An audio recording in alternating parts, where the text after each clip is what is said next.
Hey everyone, this is Deepika Avasthi. Welcome back again to Verbology. आज हम करने वाले हैं reading comprehension. We are going to decode reading comprehension once and for all. This is a session for those also who are seeing my video for the first time, or not my regular students. आपको पता चलेगा reading comprehension कैसे crack करना है. And any one who has been watching me, they will know new strategies. We are going to solve a passage also today. तो आपके answers क्या हैं आप मुझे प्लीज़ चैट बॉक्स में कमेंट में बताना. At the same time, I'll be asking some questions while I take the class. Please let me know your answers in the chat box. So let's get started.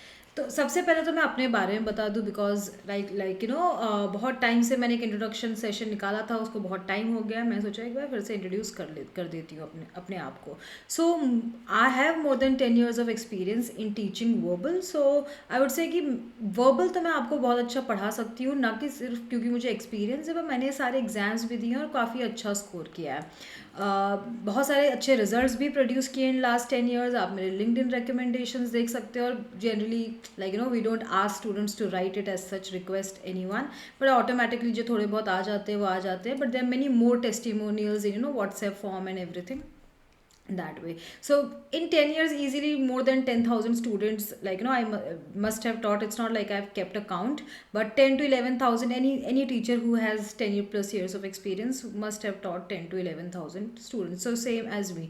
But when it comes to results, I would say, or teaching verbal, you will find yes something good in this particular session. So stay tuned till the very end. If you right now you can't sit, if you feel no I can't sit till the end, कहीं washroom जाना है कुछ है तो अभी जाके आ जाओ. So that ये जो सुनोगे आप, what ever you will hear in this particular session, it will be very important. Please listen to it in one stretch. एक बार में पूरा सुन लो. और इस तरीके से मैंने काफ़ी अपने फ्रेंड्स की भी हेल्प की है जो जी मैट प्रिपेयर कर रहे थे. लेकिन GMAT generally people prepare who have some work experience, और इस तरीके से उनको बहुत समझ आया. तो कुछ चीज़ें जो मैं अपने स्टूडेंट्स को बताती हूँ वो तो है ही, बट इसमें मैं थोड़ा सा आपको ऐसी चीज़ें बताऊँगी जो इसके पहले आपने मुझसे या शायद कहीं और नहीं सुनी थी अबाउट रीडिंग कॉम्प्रीहेंशन. तो सबसे पहले तो देखो, बीट रीडिंग कॉम्प्रीहेंशन और एनी अदर टॉपिक, आपको उसके बेनिफिट्स पता होने चाहिए. अगर आपको उसमें कुछ फ़ायदा दिखाई देता है तभी आप उसको अच्छे से करते हो, इजंट इट. तो अपना जो भी रीडिंग स्पीड है डेली की, आपको वो मार्क करनी है स्टूडेंट्स. और आपको 7 minutes पर पैसेज की स्पीड पे पहुंचना है. आप कैट दे रहे हो, जी मैट दे रहे हो, आप कोई भी एग्जाम दे रहे हो, ये मिनिमम स्पीड या मैक्सिमम जो भी बोलो उसको, this is something you have to achieve and you have to achieve very fast. अगर आप बोलो कि ठीक है, for example, just a small example, कि मुझे सर्कस में करतब दिखाना है, so I start with running daily. Running वाले लोग जो ग्रेटेस्ट एथलीट्स हैं, they can't do those, they cannot do those thing जो सर्कस में होता है. उसके लिए आपको उसी टाइप की प्रैक्टिस करनी पड़ेगी. Are you getting this? तो आप जिस भी एग्जाम की रीडिंग कॉम्प्रिहेंशन आप टारगेट कर रहे हो, वैसे तो हर एग्जाम में रीडिंग कॉम्प्रिहेंशन वर्बल सेक्शन में आता ही आता है, but of course difficulty level ऊपर नीचे होता है, लेंथ अलग अलग होती है. जिस भी एग्जाम को आप टारगेट कर रहे हो, beat GMAT, CAT, any other exam, SSC, government exam, you have to see किस तरह की लेंथ और लैंग्वेज आती है, राइट, लेंथ और लैंग्वेज स्पेसिफिकली, और उसी लैंग्वेज पे आप प्रैक्टिस करो. उससे बहुत इजी या बहुत डिफरेंट तरीके के पैसेजेस मत करो प्लीज़, राइट. कोई फ़ायदा नहीं कि पहले ऐसे स्टार्ट करेंगे फिर वैसे करेंगे. जो आता है वही ही करना है. अगर आपको उसके लिए सोर्सेज नहीं मिल रहे हैं, फॉर एग्जाम्पल, तो past year question paper, mock sample papers freely available होते हैं गूगल में. आप सिर्फ लिखोगे ना कि भाई मॉक क्वेश्चन पेपर या past year question paper of जो भी आपका एग्जाम है XYZ, you will get a lot of things, a lot of material. तो जिसको पढ़ना है वो पढ़ भी सकता है, और बहुत सारा कंटेंट फ्रीली अवेलेबल है. Now apart from, I would से, जस्ट आरसी जब आप करते हो reading comprehension, apart from reading comprehension आपकी दूसरी बहुत सारी चीज़ें इंप्रूव होती हैं, लाइक वोकैबलरी है ना आपकी. वोकैब तो अदर मैनेजमेंट एग्जाम्स हो गए, प्लेसमेंट एग्जाम्स हो गए, उनमें जिसमें बहुत सारा एप्टीट्यूड पूछा जाता है, आपको उसकी तैयारी करने की ज़रूरत नहीं है. आप ऑटोमेटिकली प्रिपेयर्ड हो for other exams, right. Then your comprehension, your understanding improves, right. Comprehension का क्या यूज़ है, apart from answering question correctly, आपके करियर में, फ्यूचर में भी आपको एक फ़ायदा होगा, जो कि मैं आपको इस वीडियो के एंड में अराउंड बताऊंगी. एंड अगर आप डेली प्रैक्टिस करते हो, डेली रीडिंग करते हो, तो एक्यूरेसी तो आपकी बढ़ेगी. Ultimately why are we doing this, why are you even watching this session, ताकि आपके सारे आंसर सही आए. तो वो तभी होगा जब आपको पैसेज समझ आएगा. बिना पैसे समझे आप डायरेक्टली क्वेश्चन से को देखोगे कि यार कुछ सही हो जाए, ऐसा नहीं होगा. तो क्या नहीं करना है when you solving a passage. Do not look for any short strategy students, 3 step 2 step 3 step, ये करो ये करो ये करो. ऐसी कोई स्ट्रैटेजी वर्क नहीं करती है first of all. And that too हर पैसेज में स्ट्रैटेजी वर्क करे और आपको पैसे समझ आ जाए, ऐसा पॉसिबल नहीं है. अगर आप रेगुलर रीडर नहीं हो तो no strategy is going to help you first of all, right. अगर आपको शॉर्ट टर्म रिजल्ट्स मिल रहे हैं, किसी एक क्लास में लग रहा है कि हाँ यार इस स्ट्रैटेजी से ये वाला पैसेज हो गया, तो वही वाला होगा. आप जब खुद से बैठ करने बैठोगे तो दूसरे पैसेजेस नहीं होंगे, गारंटी है. आपने शायद अगर ट्राई भी किया होगा पहले, कभी आपने कहीं सीखी होगी तो ऐसे ही होगा. Short term result short term ही रहते हैं, राइट. लॉन्ग टर्म रिजल्ट्स के लिए आपको थोड़ा सा लॉन्ग टर्म मेहनत करनी पड़ेगी. तो ये आपको पेशेंस से एक्सेप्ट करके चलना पड़ेगा कि भाई मुझे एक certain amount of effort put in करना है. तो कितना एफर्ट पुट इन करना है वो भी मैं आपको एग्जैक्ट क्वांटिफाई करके बताऊंगी. क्या क्या करना है to get your reading comprehension really, I would say good as well as perfect. So please थोड़ा सा रेगुलर रीड करो. अगर वो आप नहीं कर रहे हो तो नो स्ट्रैटेजी जो मैं आपको बताऊंगी आज वो भी वर्क नहीं करेगी आपके लिए, very very clearly I am telling you. Then second is don't focus on questions without understanding the passage. बहुत लोगों को लगता है कि हाँ ठीक है ट्रिक्स बता रहे हैं मैम, ट्रिक्स बता रही है सर, तो पैसेज तो चलो क्या ही है, हाँ वॉटेवर देख लेते हैं. अब क्वेश्चंस पे थोड़ा ध्यान देते हैं, अब अपना आंसर तो सही आ ही जाएगा ना. यहाँ ट्रिक्स देखने की तो हम आए हैं, तो ऐसी कोई ट्रिक्स वर्क नहीं कर सकती अगर आपको पैसेज ही समझ नहीं आया है तो, राइट. पैसेज कैसे समझ आएगा ये मैं आपको बताती हूँ नेक्स्ट स्लाइड में. But before that focus on questions without understanding the passage, as in कि इजी क्वेश्चंस मत सॉल्व करो. What I am trying to say is कि एग्जाम में जिस लेवल के क्वेश्चंस आते हैं, अगर आपको इनडायरेक्ट आते हैं, इन्फरेंस क्वेश्चंस आते हैं, तो उन्हीं को करो. And I repeat, do not focus on the questions directly, be it easy कि पहले चलो ईजी कर लेते. ईजी करोगे तो सिर्फ वही वाला सही होगा, बाकी हार्ड क्वेश्चंस फिर सही नहीं होंगे, इनडायरेक्ट क्वेश्चंस फिर सही नहीं होंगे. सो इनडायरेक्ट हो गया, इन्फरेंस क्वेश्चंस हो गए, ये सारे if you want to get it correct you have to understand the passage first, right. So अब प्रॉब्लम क्या है पैसेज समझने में? प्रॉब्लम ये है कि एक तो हमारी रीडिंग हैबिट या एबिलिटी नहीं है. For example if I give you a passage here in German, right. English तो चलो हम समझ लें, German. So then you don't have that comfort with the language. तो आप पैसेज तो क्या समझोगे, क्वेश्चंस क्या सॉल्व करोगे, isn't it? So you have to have comfort with the language itself. If you don't read regularly, don't listen to let's say news regularly, you not comfortable with English as a language, again no tricks, no strategies, no classes, no teachers can help you, right. तो आपकी एक habit और आपकी एक reading ability अच्छी होनी चाहिए. You have to develop that comfort. वो कैसे आएगा? डेली रीडिंग से आएगा. कैसे डेली रीडिंग होगी मैं बता दे रही हूँ, राइट. तो एक आपको हर जनरली कोई भी आप एग्जाम पिकअप कर लो, you get science, economics, philosophy, right, philosophy, history. These are the areas from which you get a lot of passages. Finance, economics, finance, business, similar हो गया, like that. So you get a lot of passages. So please read 2 to 3 editorials, articles on daily basis to develop a background, to develop a comfort or familiarity. If you're not reading 2 to 3 articles, if somebody is just listening to this particular point which I've just said, and then after watching the video they'll get on with their life, not following what I'm saying, trust me, you have no other option. This is something which you have to do, must do. इसके अलावा कोई option नहीं है. अगर ये आप नहीं कर सकते तो then forget scoring really well in reading comprehension. ये तो आपको करना ही पड़ेगा. ये एक एफर्ट है which is a must for any one who is targeting a perfect score in reading comprehension. So please read 2 to 3 articles daily on science, economics, philosophy, history. When you read automatically आपकी vocabulary भी improve होगी, आपका comprehension that okay I have read some 30 lines, what was a main topic here, like आप segregate करना information सीख जाओगे. अच्छा इसमें ये इंपॉर्टेंट था, ये नहीं था, तो उससे आपका automatically process of elimination develop होगा, इजंट इट? तो क्वेश्चंस में हम सीखेंगे बट उससे पहले आपको रीडिंग में ये सारी चीज़ें सीखनी है और ये डेली करना है.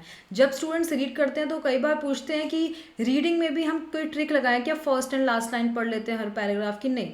When you practice reading, if your reading is weak, you have to read each and every line thoroughly.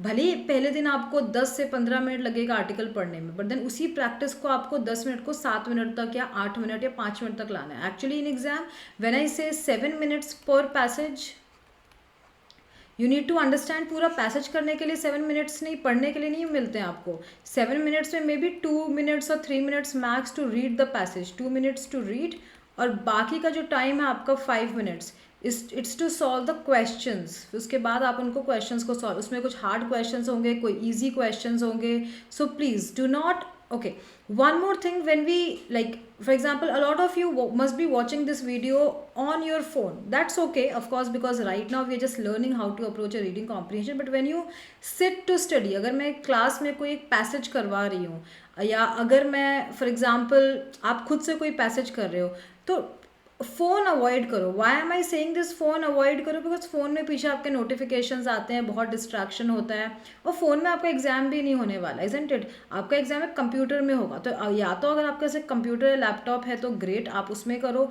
If let's say you are a college student, you for some reason you don't have, तो आपके पास books होंगी या print outs होंगे, past year question paper, as I said, जो भी मैं generally passages करवाती हूँ एग्जाम में, they are proper exam level questions और past year questions. And my group, मेरे ग्रुप में आपको ये सारी चीज़ें जो भी मैं शेयर करती हूँ, आर्टिकल्स एंड एवरीथिंग, वो पैसेजेस आपको मिल जाते हैं। तो आप उसका प्रिंट आउट निकालो या किसी बुक में से सॉल्व करो। Like you heard this, now if you want to practice it, you solve it on a paper or maybe best होगा on a laptop। Now second is कोई भी शॉर्ट टर्म चीज़, any, like if I make a reel on reading comprehension से and you think okay हाँ यार, या फिर if you are watching reel to improve your reading comprehension, my friend, you are on the wrong path, right? इस तरह से तो नहीं होने वाला है। क्विक चीज़ों का कोई रिजल्ट नहीं होता है। आप जब भी कोई टॉपिक आपको इम्प्रूव करना, आप 2-3 घंटे बैठो, please sit for 2 to 3 hours at a time, when you do deep work and take hard questions only. जो भी पैसेज देख के आपको बोरिंग लग रहा है, आपको बिल्कुल पॉइजन की तरह लग रहा है कि भाई ये तो मतलब पढ़ के अब बस समझो मौत सी आ रही है, ऐसा फील हो रहा है, आप वही पिकअप करो। एंड व्हेन उस तरह के पैसेजेस 2-3 घंटे आपने उस तरह के जैसे 6 पैसेजेस पिकअप किए, राइट, 6 पैसेजेस, जब वो धीरे धीरे ईजी होना स्टार्ट हो जाएंगे, आपको समझ आए कि अच्छा why I was getting scared, इतना तो कुछ था भी नहीं, तब आपको अच्छा फील होगा। So those blood sweat and tears आपको फील करना है डेली बेसिस पे कि हाँ आज मेहनत की हो। कैसे फील होगा? टेक हार्डर क्वेश्चन, जो आपको हार्ड लगता है आप उसी चीज़ को पिकअप करो, जिसमें आप कंफर्टेबल नहीं, आप उसी चीज़ को डेली फेस करो। कब तक भागोगे? भागना नहीं है, you have to face it. Do deep work. जब डीप वर्क 2-3 घंटे बैठे हो, फ़ोन कहीं ड्रॉर में स्विच ऑफ करके कहीं पर भी आप रख दो प्लीज़, अगर आपको डिज़ायर्ड रिजल्ट्स चाहिए तो। ना कि सिर्फ रीडिंग कॉम्प्रीहेंशन में, पर बाकी टॉपिक्स में भी। रीडिंग कॉम्प्रीहेंशन में क्यों बोल रही हूँ? बिकॉज एक पैसेज होता है, आपने पैसेज ठीक से पढ़ा, यू सॉल्व 1 क्वेश्चन, पर जनरली 4-5 क्वेश्चन आते हैं, तो बाकी के जो क्वेश्चन के बीच में आप डिस्ट्रैक्ट हो गए, तो फिर वो 3 क्वेश्चन के लिए आपको एक बार फिर से पैसेज ध्यान से देखना पड़ेगा, या फिर आप स्लो करोगे उन क्वेश्चंस को।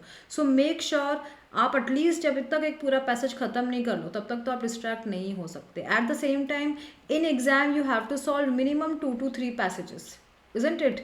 Like it's not like just one passage, so you have to like see if you can solve 3 passages in 20 minutes. Ideally आपकी ये speed होनी चाहिए। So daily 3 passages solve करोगे तो for I would say around 2 to 3 months you will get what you want from the reading comprehension. Right? Read 3 editorials thoroughly. Right? 90 days तक आपको ये practice करनी है। जो मैं आपको suggest कर रही हूँ please step by step follow करो। और अगर आपको 99 से या 100% एक्यूरेसी नहीं होती है तो आप मुझे बताओ, क्योंकि ऐसा पॉसिबल ही नहीं। अगर आपने थॉरली किए हैं 90 days without taking any break, ठीक है, कोई बीच में 1-2 दिन का ब्रेक नहीं लेना है, ये आपको 100% एक्यूरेसी डेफिनेटली मिलेगी। At the same time as said कोई ब्रेक नहीं होना चाहिए। 3 हमेशा अपना लेवल बढ़ाते रहो, हार्ड से हार्ड पैसेज। हो सकता है पहले 10 से 15 दिन आपका सब कुछ गलत ही होगा, but you will definitely see a marked improvement, right? So please it's a non negotiable solution, specially solution 3। अगर आप ये नहीं फॉलो कर रहे हो तो अगेन कोई पॉइंट ही नहीं है, like there is just no point for you to even start for any exam, right? You have to do the basic skill building. आपकी स्किल अच्छी है तभी आपको स्ट्रैटेजीज, शॉर्टकट्स, वो सब आपके लिए वर्क करेंगे।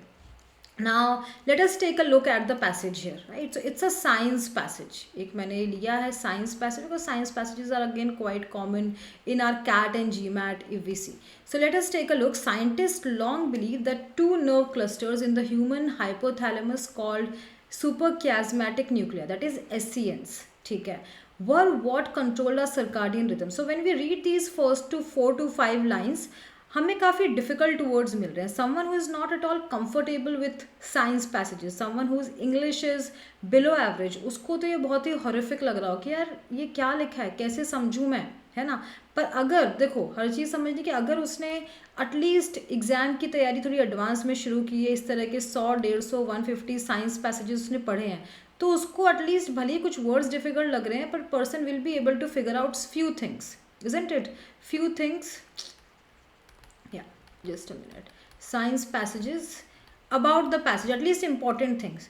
So जब आप पैसेज रीड कर रहे हो, it's not important for you to understand everything कि 100% आपके दिमाग में छप चुका है, but at least 60% of the passage is something you must like know or remember, just a vague idea of the passage, right? More than 50% of the passage, and for rest of the questions you can always come back and read. Focus on examples and negative location. Example means किसी भी चीज़ को और detail से बताया गया है, उसका example लिखा है, या लिखा ही है कि फॉर एग्जाम्पल, लिखा ही है फॉर एग्जाम्पल, ऐसा वर्ड है. Negative location as in but, however, but, except, इस तरीके के अगर कुछ कोई चीज़ लिखी है और फिर उसका कॉन्ट्रास्ट में कोई दूसरा पॉइंट लिखा है. फॉर एग्जाम्पल अगर यहाँ पे आप देखते हो while, while I want to go out comma you don't want to, तो while is a contrasting sentence. तो आपको कभी भी इस तरह कोई लाइन्स या लोकेशंस मिलते हैं तो उससे डेफिनेटली क्वेश्चन आएगा, तो आप हमेशा उनको ध्यान से रीड करो. समरी हमेशा एक दिमाग में रहनी चाहिए, right? To be a good student, या अगर आपको स्कूल में अच्छा स्टूडेंट जब बनना था, कॉलेज में, and now for these exams, aptitude exams, right? If your memory is not good, right, if you not unable to retain information, you are not a good student, right? So एक summary दिमाग में आपके रहनी चाहिए till you finish all 4 to 5 question जो आपको exam में आएंगे. अगर आप वो बार बार भूल जा रहे हो तो पहले तो आपको एज अ स्टूडेंट ही अपने ऊपर वर्क करना है ना, सबसे पहले. तो उसके बाद RC will be a separate topic. So retention is quite important, whether you do this or different topics like data interpretation, data insights, where you have lengthy questions, a lot of data. Retention is quite important, right? And that common theme, now common theme is something I don't think you have to worry about a lot. मैं इस passage को समझाती हूँ, और पहले हम point समझ लेते हैं कि कॉमन थीम क्या होता है. कि एक ही बात को बार बार घुमा के बोलना. वो generally if you see in passages उस बारे में बात हो रही होगी, राइट? घूम घूम के उस बारे में ऑथर आ रहा होगा, तो वो आपको खुद ही बता देगा कि भाई I am talking about that will be your main topic. Common theme of all the paragraphs, 3 paragraphs, 4 paragraphs will be the main topic. Whereas what are the supporting details? What else about this main topic? If you read carefully, SCN is a word which is being repeated repeatedly, है ना? बार बार ये SCN अभी हमने पढ़ा भी नहीं, but ये तो हमको दिख ही रहा है, isn't it? बार बार हमें दिख ही रहा है. सो इसका क्या मतलब है कि SCN मेन टॉपिक है. SCN क्या होता है थोड़ा समझ लेते हैं. फर्स्ट लाइन में लिखा है, तो साइंटिस्ट लॉन्ग बिलीव, साइंटिस्ट को बहुत टाइम से लगता था कि ये जो ह्यूमन हाइपोथैलेमस है, those who know, let's say if you do not know in exam में आप कैसे करोगे, जिसमें अपने न्यूक्लियाई हैं, SCNs है, एज इन अपने ग्लैंड हाइपोथैलेमस जिसमें ये न्यूक्लियाई हैं, ये अपने सर्काडियन रिदम कंट्रोल करते हैं ना. What is circadian rhythm, right? ये क्या होता है, तो ये आगे बताया गया. Those rhythms are the biological cycles that recur approximately every 24 hours in synchronization with the cycle of sunlight and darkness. मतलब जब when sun rises you feel like waking up, and when sun sets you feel like sleeping, isn't it? तो sunlight darkness के हिसाब से आपकी एक cycle है, 24 hour cycle है, and that is how you like to maintain your daily schedule as well.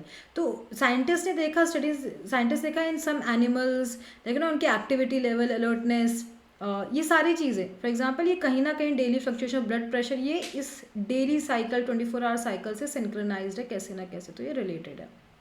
Fine. Now they figured out 4 critical genes, right, governing the circadian cycle have found to be active in every tissue, and not just the SCNs, the flies, mice, it's not just humans. आप बाकी animals में देखोगे तो भी एक 24 hour cycle चलता है. जहाँ पे लेबोरेटरी रैट्स में if they say they were fed only once a day, right? So their cycle shifted, मतलब ये साइकिल शिफ्ट भी जैसे हमारी एग्जाम्स में हो जाती है ना. If we don't sleep like 8 hours a day during exams, तो एक दिन थोड़ी तकलीफ होती है, 2 दिन होती है, फिर तीसरे दिन से नॉर्मल हो जाता है, isn't it? तो अपनी जो बॉडी क्लॉक है वो मूव भी कर सकती है, एडजस्ट भी हो जाती है. This is what they are saying कि SCN तो एक चीज़ है कि अपने को एक टाइम पे उठा देती है, it wakes us up, and then एक टाइम पे it makes us feel sleepy, but at the same time it doesn't control us absolutely. We can adjust it according to our schedule, according to our how we want it. So they are saying in the end, while scientists do not dispute the role of SCNs in controlling core functions such as regulation of body temperature, blood pressure, all these things SCNs do control, right? How we wake up, when do we wake up, when do we sleep, all these things. But then they are also now saying, now they now believe that circadian clocks and other organs and tissues may respond to external cues, but they can be external cues also other than light. ऐसा नहीं कि sunlight होगी तो मैं उठूंगी. If मेरी छुट्टी है for example, I don't want to wake up, तो उस सेम टाइम पे शायद मैं ना उठूँ, या मैं विंटर के सीजन में थोड़ा ज़्यादा सो रही हूँ then my normal time, right. I am maybe sleeping late if I have to attend a function. So light के अलावा टेम्परेचर या कोई भी दूसरा एक्सटर्नल फैक्टर हो सकता है. इट्स नॉट लाइक SCN आपको, अब आपका कोई कंट्रोल नहीं है. SCN आपको एक टाइम पे सुला देंगे और एक टाइम पे उठा देंगे, ऐसा नहीं है. They are important but they can be external cues such as temperature which can affect your 24 hour cycle. सिर्फ SCN ही पूरा आपके 24 आवर साइकिल को गवर्न नहीं करेगा, डोमिनेट नहीं करेगा, राइट. तो ये वो लास्ट में कंक्लूड कर दे रहे हैं, ठीक है. अब इससे एक पैसेज, अब से इस पैसेज से एक क्वेश्चन देखते हैं. Primary purpose of the passage. So primary purpose is quite common, it comes in almost every exam, और मतलब प्राइमरी पर्पस बहुत ही कॉमन क्वेश्चन है. तो सबसे पहले तो फर्स्ट स्टेप क्या है? फर्स्ट स्टेप ये है, focus on first words of each option. Now if you see challenge, present, report, discuss, if you see this was a science passage, है ना. लास्ट तक भी हम बोले कि साइंटिस्ट डिस्प्यूट नहीं कर रहे, पर now they believe this, right. Let's go back. While scientist do not dispute, scientist now, तो ऑथर साइंटिस्ट के बारे में बता रहे कि साइंटिस्ट को पहले क्या लगता था, long believe, now what they believe. He is reporting us, he is informing us what do they believe. Author खुद क्या सोचता है ये ऐसा नहीं बोल रहे हैं, isn't it. So nobody is challenging anything, right. Also एक बार फिर से पैसेज देख लेते हैं. यहाँ पे हम चैलेंज तो नहीं कर रहे हैं. At the same time if you read last time, even scientist भी नहीं चैलेंज करे. क्या लिखा है? While scientist do not dispute the role of the SCNs in controlling core functions. So they do not dispute, that means no one is challenging. So option A नहीं हो सकता है. It present as in it's an informative passage. Science passages are generally informative passages, so words like to present something, report something, discuss something are preferable over negative words like to oppose, challenge, especially when the passage is informative. So you can just steer clear of such words. Okay. Second is understand the main topic, common theme, right? Keywords, what are we talking about in this particular passage. So first, see, when you figure out the main topic or common theme, I would like to tell you something. For example, this is the passage. Focus on first few words and then last few lines, like first few lines and last few lines. These will help you, this will help you in getting a very good idea of primary purpose, right. एक बार question stem भी समझ लो कि पूछा क्या है, passage based question है कि इसी पैराग्राफ बेस्ड क्वेश्चन है. पैसेज बेस्ड क्वेश्चन तो पूरा पैसेज कवर होना चाहिए. If it is a para based question, only that information of that para should be covered, not the entire passage. So what is the first line? Scientists long believe that two nerve cluster of the human hypothalamus called SCNs were what controlled our circadian rhythms. मतलब पहले उनको लगता था कि SCN control our circadian rhythms. They now believe, अब क्या believe करते हैं? That they do respond to external cues, that are जो अपनी circadian clocks in other, they may respond to other cues than light. So they do not dispute the role of SCNs in controlling our functions, but SCN के अलावा या light, sunlight के अलावा temperature भी factor हो सकता है, right? So they वो एक additional चीज़ बोल रहे हैं. तो मुझे एक लॉन्ग बिलीव था और फिर उसमें एक नया बिलीव ऐड हुआ है, व्हाट दे बिलीव नाउ, इस तरह की एक चीज़ है. फाइन, अब इसको सॉल्व कर लेते हैं. सो चैलेंज तो हमने निकाल दिया था पहले ही. Present two sides of an ongoing debate. Debate के लिए दो लोग चाहिए. वही साइंटिस्ट जो पहले कुछ और सोचते they now believe this. So there is not two different parties in this case. Report answers to several questions that have long puzzled researchers. कुछ चीज़ उनको बहुत टाइम से पजल कर रही थी, अब उसके वो आंसर्स दे रहे थे. मे बी इसको एक बार रख लेते हैं, ऑप्शन सी को. And then D, discuss evidence that has caused a long standing belief to be revised. देखो, एक long standing belief था कि SCNs और what controls our circadian rhythm. Our circadian rhythm is 24-hour cycle, right? 24-hour cycle. फिर क्या उन्होंने देखा कि नहीं, ये जो साइंटिस्ट हैं उन्होंने बोला कि role of SCNs in controlling our core functions, they do not, उसके अगेंस्ट नहीं जा रहे हैं, वो जो पहले बोला उसके तो अभी भी वो उस पॉइंट पे हैं, स्टैंड करते हैं, बट दे नाउ बिलीव कि सिर्फ एससीएंस से कुछ नहीं होता. For example if I wake up at 7 AM, for some reason मेरा हॉलीडे है, छुट्टी है, मैं 9 AM पे उठी, राइट? तो ऐसा नहीं कि एससीएन अब बस ज़बरदस्ती उठाना ही है, ऐसा नहीं है. तो that's what they are saying, they do not dispute कि SCNs definitely regulate our core functions. By the same time, circadian clocks and other organs and tissues may respond to external cues other than light. Light के अलावा भी sunlight, क्योंकि एससीएंस तो sunlight के हिसाब से चलते हैं, तो सनलाइट एंड डार्कनेस के अलावा दूसरे फैक्टर्स भी हो सकते हैं. टेम्परेचर, लाइक भाई विंटर्स में, as I told you, winters में some people wake up late, तो that can also be a factor. आप जिस टाइम पे रेगुलर उठते हो शायद उस टाइम पे नहीं उठ रहे हो, राइट? सो ये हो सकता है. तो 24 आवर की जो चीज़ें, दूसरे फैक्टर्स भी हो सकते हैं, प्लस एससीएंस. सो हमने एक बिलीव जो पहले था उसको सिर्फ रिवाइज किया, उसके अगेंस्ट हम नहीं जा रहे हैं, उसको क्वेश्चन नहीं किया है कि भाई वो गलत था, वो तो सही था, but there is more to it. So option D is the correct answer. Now let us take a look at a direct question. Yes, so see we have solved a lot of passages, especially to CAT students I am saying here. आप देख सकते हो हमने बहुत सारे sessions किए हैं, and if you really focus, like आपको डायरेक्ट क्वेश्चंस भी आ ही रहे हैं, आप बस क्वेश्चन को थोड़ा घुमा के पूछ रहे हैं, but if you read the passage carefully आपको 2-3 तो डायरेक्ट क्वेश्चंस अभी भी मिल रहे हैं, इजी क्वेश्चंस अभी भी मिल रहे हैं. So the passage mentions each of the following as a function regulated by SCNs in same animals except. So if you read these lines से, right, the question is from these lines. So activity level, right, activity level ये रहा. blood pressure ये रहा. alertness, right, body temperature, where is vision written? If you read even more lines you will not find it, right? तो हमें पूछा है except, right, क्या नहीं है, what is not regulated by SCNs, क्या नहीं. तो SCN control all these things but not vision. मुझे जो दिखता है वो तो दिखता ही, राइट, उतने उससे SCN का कोई लेना देना नहीं है, ठीक है. So we solve a passage based question as well as a direct question. Now whenever you see the word agree या इन्फर या सजेस्ट, ये सारे इनडायरेक्ट क्वेश्चंस होते हैं. यहाँ पे if you understand author's point, right, author may और may not have written directly, but author ने कैसे प्रेजेंट की हैं अपनी डिटेल्स को, जो भी पैसेज है, अगर आपने वो तरीका, वो स्टाइल पे फोकस किया तो आपके लिए क्वेश्चन को आंसर करना काफ़ी ईजी है. So the essence are found in other organs and tissues of the body besides the hypothalamus, right. So मतलब essence are found in other organs and tissues, क्या ये अदर ऑर्गन्स में भी है, और क्या अगर देखो है भी, फर्स्ट ऑफ ऑल हम क्या बोल रहे हैं कि जो एसियंस in other organs may respond to external cues, but this is not the main topic, isn't it, of the passage.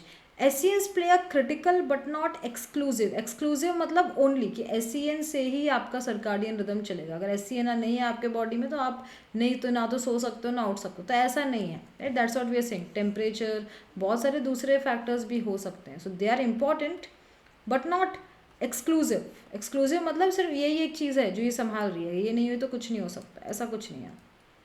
SCNs control clock genes in a number of tissues and organs throughout the body. तो SCNs control करते हैं हमारे clock genes in number of tissues and organs throughout the body. Not really, right, ऐसा नहीं mentioned है. The SCNs are less significant factor in regulating blood pressure. नहीं, वो तो बोल ही रहे हैं कि ब्लड प्रेशर ये चीज़ों को करता है मेंटेन, और अभी भी कोर फंक्शंस को साइंटिस्ट डू नॉट डिस्प्यूटेड कि कोर फंक्शन जो हमने बोले थे, बॉडी टेम्परेचर, ब्लड प्रेशर, उसको करता ही करता है.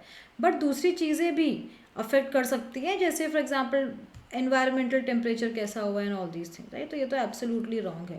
सो ये correct answer is option B, correct. तो आपको एक आइडिया मिल रहा है कि हमने कैसे इसको सॉल्व किया है. अगर मुझे पैसेज समझ आएगा तो ही मैं क्वेश्चन को इतने इजीली सॉल्व कर पाऊंगी, राइट. अगेन ये देखो, इसमें ये क्वेश्चन तो इजी था, मेरे को इसे वर्ड देख कितना डायरेक्ट था, ये तो काफ़ी आसान था, राइट. अब अगर मुझे पैसेज समझ आए तो बाकी के 2 क्वेश्चन तभी होंगे. मुझे एक एक वर्ड पे पर फोकस करना पड़ेगा. एक्सक्लूसिव मीन्स व्हाट, अगर मेरी वोकैबुलरी में ही प्रॉब्लम है तो फिर कैसे होगा. तो ये चीज़ें आपकी इंप्रूव हो तो मैं आपको एक टारगेट दे रही हूँ, right. Target for this week is 20 articles आपको एक हफ्ते में पढ़ना है. अभी आपको कहाँ मिलेंगे, आप मेरा टेलीग्राम ग्रुप ज्वाइन कर लो, डिस्क्रिप्शन बॉक्स में आपको लिंक मिल जाएगी. डेली हम 3 आर्टिकल शेयर करते हैं विथ वर्ड लिस्ट, तो वो आप कर सकते हो साइंस, हिस्ट्री, इकोनॉमिक्स, फिलोसफी पे।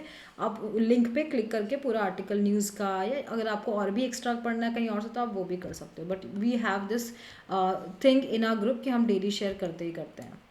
And then practice 20 hard passages, right, from free resources, GMAT club हो गया, past year questions हो गए, free mocks हो गए। You do get I would say like बहुत सारे फ्री पैसेजेस अवेलेबल हैं, पर आप वही पैसेज पिकअप करो, उस वही वाले क्वेश्चन जो आपको डेफिनेटली हार्ड लग रहे हैं, और एक हफ्ता ये करके देखो, राइट। आपका जो नेक्स्ट वीक होगा वो बहुत ईजी हो जाएगा, राइट। आप you will start respecting your self मोर, क्या मैंने क्या हार्ड चीज़ की और मुझे इतनी बार कोई भी प्रैक्टिस करोगे तो आपको तो ईजी लगने लगेगा ना, कोई भी चीज़ हो तो it can go for anything. So don't look for easy things, right, don't भागो मत अपनी ईजी चीज़ों से, अभी बस उसको फेस करो।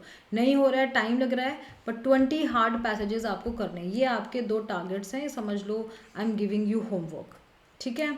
नाउ एक बार जो लोग भी न्यू हैं they can join my Telegram channel, the link is given below, right, link is given below in description. इसमें हम डेली 3 एडिटोरियल्स शेयर करते हैं, वोकैब लिस्ट, और इस पर्टिकुलर सेशन रिलेटेड मैं प्रैक्टिस शीट भी रीडिंग कॉम्प्रिहेंशन की शेयर करूँगी। एंड देन अगर आप सॉल्व करते हो तो आप मुझे उसके आंसर्स होमवर्क के या तो ग्रुप में या इस पर्टिकुलर चैनल के वीडियो के नीचे भी डिस्क्रिप्शन में चैट में अपने आंसर्स दे सकते हो, right. You can check out my website for upcoming courses, right, जहाँ पे मैं कुछ और कोर्सेज भी लूँगी apart from YouTube. So this is my website verbology.graphy.com। And अगर आपको कोई भी इंक्वायरी करनी है, कोई डाउट्स पूछने हैं, या अगर आपको मेरा कोर्स ज्वाइन करना है तो आप इस पे एक मेल ड्रॉप कर सकते हैं, and then I will connect with you और my team will connect with you. Yes everyone, so a quick revision. अभी हमने क्या सीखा कि whenever you read a passage, पहले तो उसको शॉर्ट में समराइज करना सीखो, राइट, भूल नहीं जाना है। अपनी वोकैबलरी डेली बेसिस पे इम्प्रूव करो बाय रीडिंग। क्वेश्चन समझो, क्वेश्चन किस तरीके का है, डायरेक्ट है, इनडायरेक्ट है, इन्फरेंस है, ईजी है, हार्ड है। हर सवाल ईजी नहीं होता, हार्ड नहीं होता, डरने की ज़रूरत नहीं है। और हर सवाल अगर हार्ड है तो उसको अगर आप ऐसे 50-100 क्वेश्चन प्रैक्टिस कर लोगे तो फिर क्या ही है, मतलब ना, it's nothing for you, but you have to just face it, you have to just start doing it. Patience रख के 2 से 3 महीना आपको थोड़े हार्ड पैसेजेस करने हैं, अपने आप सब कुछ ईजी हो जाएगा, राइट। आप जो भी चाहते हो आपको मिल जाएगा, राइट। एग्जाम में जो भी आपके रिजल्ट्स हैं आपको डेफिनेटली मिलेंगे। आपको पेशेंस रख के 2-3 महीने की मेहनत करनी पड़ेगी। जब आप बैठ रहे हो तो 2 to 3 आवर्स का deep deep work I would say, कि थोड़ा सा बैठ के ऐसा नहीं कि 10 मिनट पढ़ाई की फिर उठ गए, नहीं, सो डीप आपको थोड़ा वर्क करना पड़ेगा। And learn process of elimination, भाई ऑप्शंस की लैंग्वेज समझ के किसमें क्या ज़्यादा गिवन है, क्या कम गिवन है, ये भी एक सीखने वाली बात है। आपको देखते ही करेक्ट आंसर नहीं मिल जाता है, this is something you have to understand, कि भाई जो सही है वो सही है, बाकी 3 तो गलत है, ऐसा नहीं होता है। So please work on these few things. एक बार ये समझ लेते हैं, as I told you initially, कि भाई जिस चीज़ का हमें फ़ायदा पता चलता है उसको हम थोड़ा और अच्छे से करते हैं। तो what is the future usage of doing all this, कि यार आरसी क्या ही करना है लाइफ में, क्या काम आएगा, ये आप majority of you who are studying from me are going to do MBA। तो मैनेजर्स को बहुत सारे केस स्टडीज़ फाइल्स रीड करने पड़ते हैं, राइट। आप एक वेल रेड पर्सन बनो, जब इतनी रीडिंग एडिटोरियल्स रीड कर रहे हो, पैसेजेस सॉल्व कर रहे हो, आपको बहुत सारी चीज़ों के बारे में पता चलेगा, राइट। तो you will do good in your career.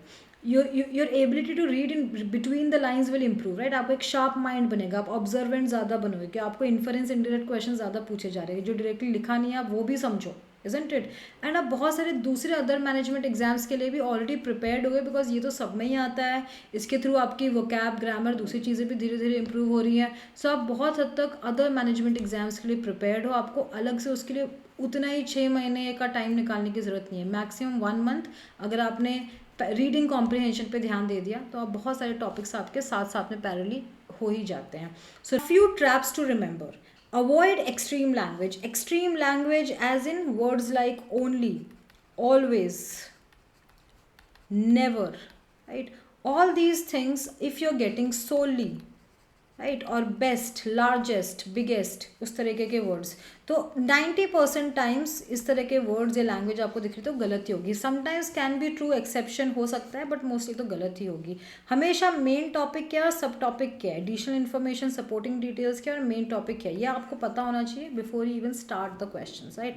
जितने भी आप अच्छे स्टूडेंट हो या जितने भी हार्ड वर्किंग आप स्टूडेंट हो, डजेंट मैटर अगर आप इनफ मार्क्स नहीं ले रहे, ये मैंने अपने 10 साल करियर में देखा है, या हर टीचर अग्री करेगा कि अगर कोई बच्चा इनफ नंबर ऑफ मार्क्स नहीं ले रहा है तो उसका मेन एग्जाम अच्छा नहीं जाएगा, राइट, ये पक्की बात है। तो जो भी एग्जाम की आप तैयारी कर रहे हो उसके मार्क्स थोड़े थोड़े लेना शुरू कर दो, may be come low, just 15 days में एक मॉक, बट मॉक्स थोड़े थोड़े प्रैक्टिस करते रहो, बिकॉज आपको अल्टीमेट गोल से आप कितना दूर हो कितना पास हो आपको एक आइडिया लगेगा, राइट। सो प्लीज़ मॉक लो, फुल लेंथ मॉक लो, सेक्शनल मॉक लो, अगर फुल लेंथ में आप कंफर्टेबल नहीं हो, आपने बिल्कुल आप बिगिनर स्टेज पे हो, पर थोड़ा भी आपने स्टार्ट किया, थोड़ा भी आपका बेसिक मैथ्स इंग्लिश ठीक है, तो बीच बीच में लेते रहो, it will be much more important, like no I would say for your preparation.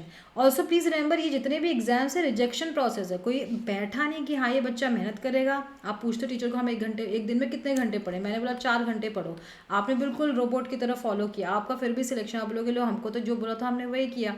तो आपको ये समझना ज़रूरी है कि ये ढूंढ रहे हैं, ट्रैप्स इतने सारे डालेंगे, क्वेश्चन को इतना घुमाएंगे, तो आप अपनी प्रैक्टिस हार्डवर्क मेहनत से उस गोल पे अचीव करोगे। तो 4 घंटे की बात नहीं होती, आपका गोल क्या है। अगर आपको पता है कि मुझे 99 परसेंटाइल लाने हैं, तो उसके लिए कोई बिलो एवरेज बच्चा उसको शायद 6 घंटे पढ़ने पड़ेंगे, कोई एवरेज है वो 4 घंटे, और जो अबव एवरेज इसका ऑलरेडी शायद मैथ्स या वर्बल ठीक ठाक है, उसे शायद 2 से 3 घंटे में ही उसका वो लाइक नो डेली अगर पढ़ेगा वो 4-6 महीने तो उसका वो रिजल्ट आ जाएगा, इजंट इट।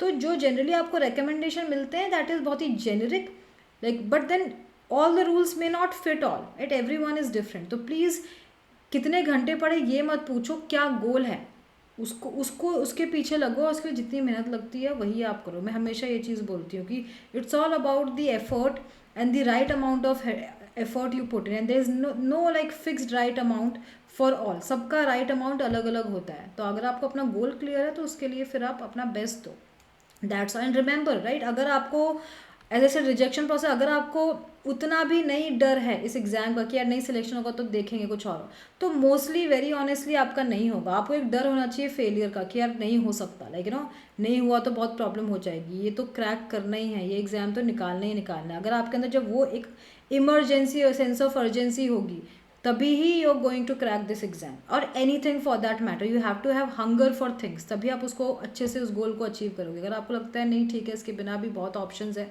तो मोस्टली क्योंकि इतना बड़ा रिजेक्शन प्रोसेस है, 2.5 लाख 3 लाख लोग एग्ज़ाम लेते हैं, तो समझ, और सिर्फ 10,000 लोग कोई 10 से 15,000 लोग को अच्छे कॉलेजेस मिलते हैं टॉप 50, तो मोस्टली वो उन्हीं को मिलेंगे जो ज़्यादा सीरियस है। तो किसी में सीरियसनेस की थोड़ी भी कमी है तो जनरली मैं तो पहले ही प्रोडिक्शन दे रही हूँ कि जो भी सीरियस नहीं है इस चीज़ को लेके या नहीं डिसिप्लिन के साथ कर रहा है 6 महीने 7 महीने तैयारी, उसका सिलेक्शन होना मुश्किल है पहले ही, लेकिन ये हमको पता, अपने बारे में पता चल जाना चाहिए before anyone tells us. So thank you so much everyone for attending this session. Please follow me on LinkedIn, right, Instagram, we have a page of Verbology जहाँ पे हम बहुत सारे वर्बल रिलेटेड रील्स डालते हैं exam related. If you like my content my this particular session, so please like and subscribe this. I will see you soon tomorrow at the same time. Bye bye.